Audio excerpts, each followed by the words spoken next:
नमस्कार दोस्तों। आज अपन इस वीडियो में बात करेंगे क्रीमेफिन प्लस सिरप के बारे में।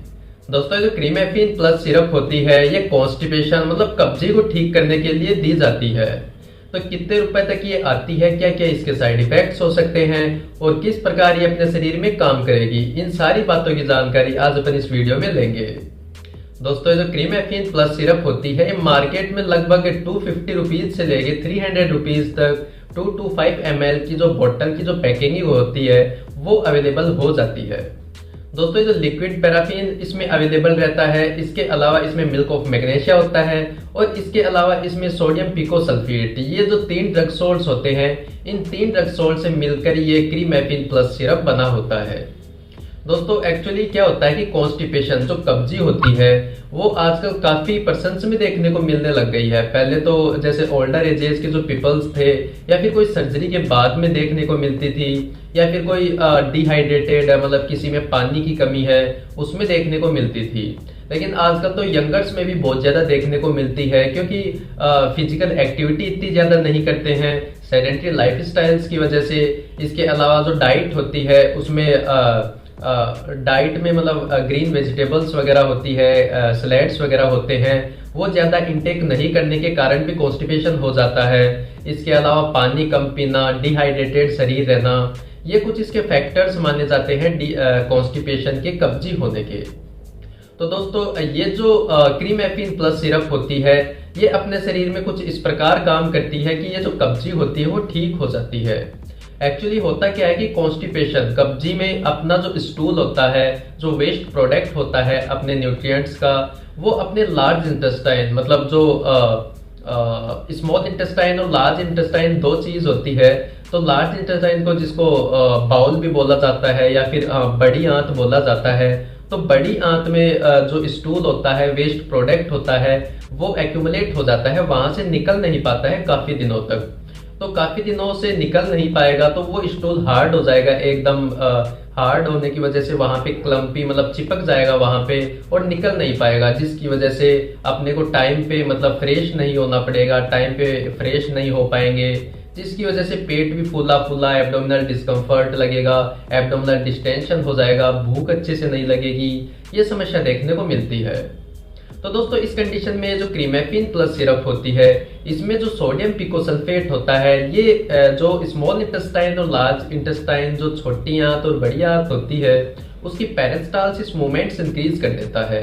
एक्चुअली होता क्या है कि अपने जो इंटेस्टाइन होती है, आंत होती है, उसमें ऐसी लहर जैसे चलती है, उस तरह से नॉर्मल मूवमेंट्स होती रहती है, जिससे जो वेस्ट प्रोडक्ट होता है वो आगे की तरह सरकता जाता है। तो जब वो कम हो जाती है तो वो जो प्रोडक्ट है, वेस्ट प्रोडक्ट, वो वहीं पे रुक जाता है, आगे नहीं जा पाता। तो ये जो सोडियम पिकोसल्फेट होता है उस पेरिस्टाल्सिस को इंक्रीज करता है, जिसकी वजह से जो वेस्ट प्रोडक्ट है वो धीरे धीरे आगे की तरफ सरके। इसके अलावा इसमें जो मिल्क ऑफ मैग्नीशिया होता है ये एक प्रकार से लैक्सेटिव का काम करता है, मतलब जो हार्ड स्टूल होता है, जो क्लम्पी स्टूल होता है, उसमें आसपास के जो टिश्यूज होते हैं, सेल्स होते हैं, वहां से उस स्टूल में पानी लाने का काम करते हैं। पानी लाएंगे तो वो जो हार्ड स्टूल है धीरे धीरे एकदम सॉफ्ट होने लगेगा और सॉफ्ट होने की वजह से इजीली पास आउट होने लगेगा।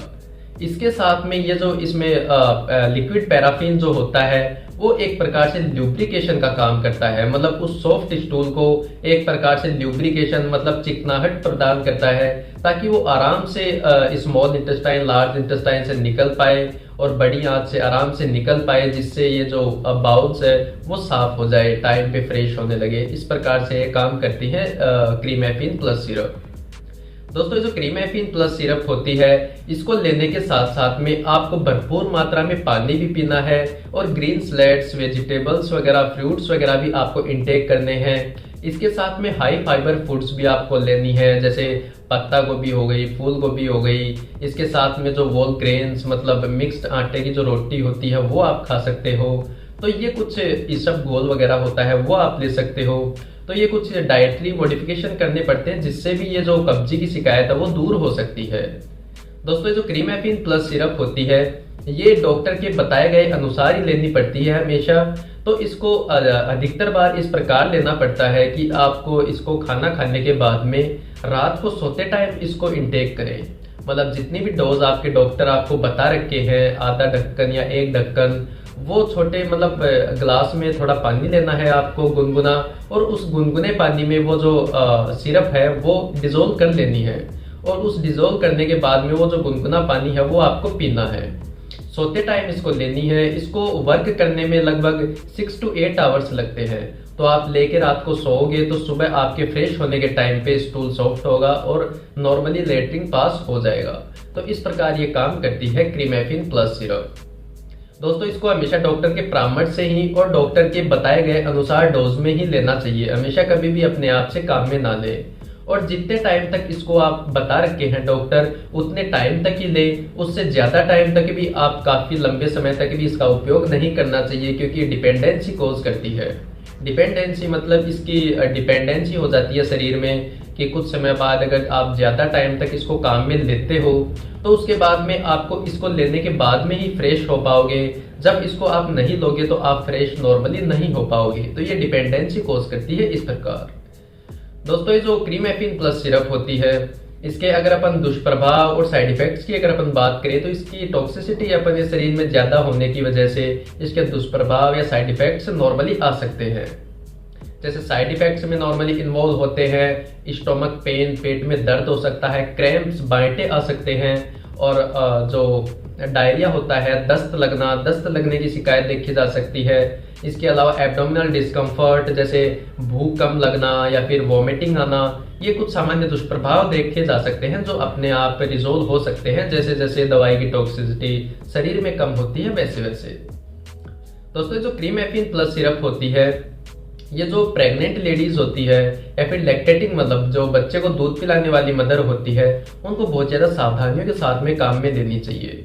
इसके अलावा अगर कोई पर्सन है जिसके काफी लंबे समय से लीवर फेलियर या फिर लीवर की कोई क्रोनिक डिजीज चल रही हो, या फिर किसी के किडनी फेलियर की, किडनी की कोई क्रोनिक डिजीज चल रही हो, तो उनको भी बहुत ज्यादा सावधानियों के साथ में काम में लेनी चाहिए, क्योंकि उनमें टॉक्सिसिटी इफेक्ट आना या फिर टेराटोजेनिक इफेक्ट्स आना, ये आने के चांसेस बहुत ज्यादा रहते हैं। तो इस प्रकार दोस्तों ये जो क्रीमेफिन प्लस सिरप होती है, आप हमेशा डॉक्टर के परामर्श से ही काम में लें, डॉक्टर के प्रिस्क्रिप्शन से ही यूज में लें, अपने आप से कभी भी काम में ना लें। वीडियो आपको थोड़ी भी इंफॉर्मेटिव लगी हो, थोड़ी भी नॉलेजेबल लगी हो तो वीडियो को लाइक एंड कमेंट जरूर कर दें। चैनल को सब्सक्राइब करना ना भूलें।